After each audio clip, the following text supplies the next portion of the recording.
Assalamualaikum warahmatullahi wabarakatuh. Alhamdulillah, sholatu ala rasulillah, amma ba'd. Kembali lagi kita akan mengkaji kitab Jawahirul Kalamiyah, yakni kitab terkait tauhid atau akidah. Nah, pada pembahasan kali ini kita akan melanjutkan kembali pembahasan sebelumnya, yakni tentang sifat mukhalafatul hawadisi, di mana Allah itu berbeda dengan makhluknya. Pada pembahasan sebelumnya kita telah membahas bahwa zatnya Allah itu berbeda dengan makhluk, lalu sifatnya Allah itu juga berbeda dengan makhluk, dan sekarang kita akan membahas terkait bahwa af'al atau perbuatannya Allah itu berbeda dengan makhluk. Langsung saja masuk pada pembahasannya. Bismillahirrahmanirrahim. Kaifa hale kaya apa litikadu iman bi anna af'alahu lawan setuhune perbuatane Allah taala iku mukhalifatun bedani li af'alil hawadis maring pira-pira perbuatane makhluk.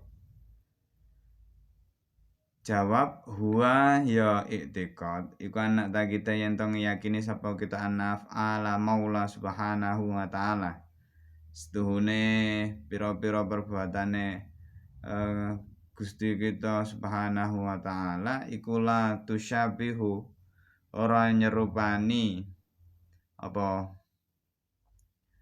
ora iku la tusyabihu ora nyerupani af'ala syai'in ing perbuatane suwiji-wiji minal maujudat saking pira-pira perkara kang wujud. Li'annal maula krana sedune Gusti kita subhanahu wa ta'ala iku yaf'alu berbuat al asya'a ing suwiji-wiji bila wa sitatin kelawan tanpa perantara wala alatin lan tanpa alat. Inna ma'amruhu idza arada syai'an ayyakula lahu kun fayakun. Kaya ayat innama amruhu idarat wa annahu lan sedune Allah iku la yaf'alu ora nglakoni sayan ing suwiji-wiji li ihtiyajihi krana kebutuhane Allah ilaihi maring sya wa annahu lan setemene Gusti Allah iku la yaf'alu ora berbuat sayan ing suwiji-wiji abasan krana sia-sia ai bi ghairi faidatin kelawan tanpa faidah. Yanahu krana sedune Allah subhanahu wa ta'ala iku hakimun dat kang bijaksana. Bismillahirrahmanirrahim.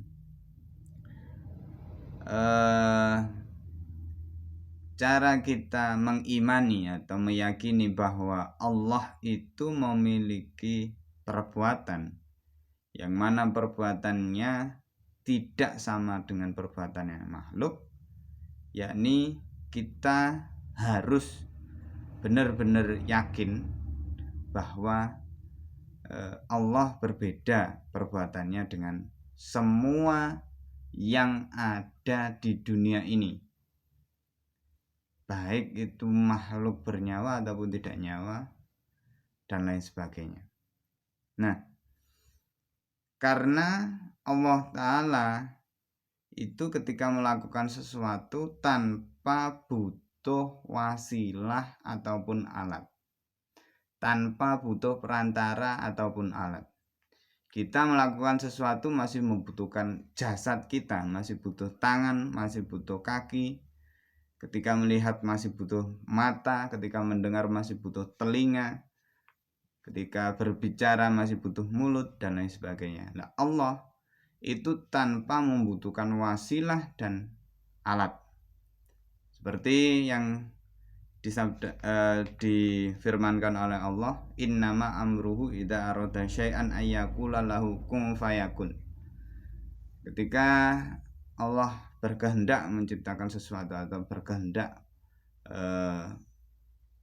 menghendaki sesuatu, maka Allah hanya tinggal bilang jadilah maka jadi, gitu, tanpa perlu wasilah atau tanpa perlu waktu tertentu, kurun waktu sekian untuk melakukannya dan lain sebagainya. Juga Allah melakukan segala sesuatu itu bukan berdasarkan kebutuhan.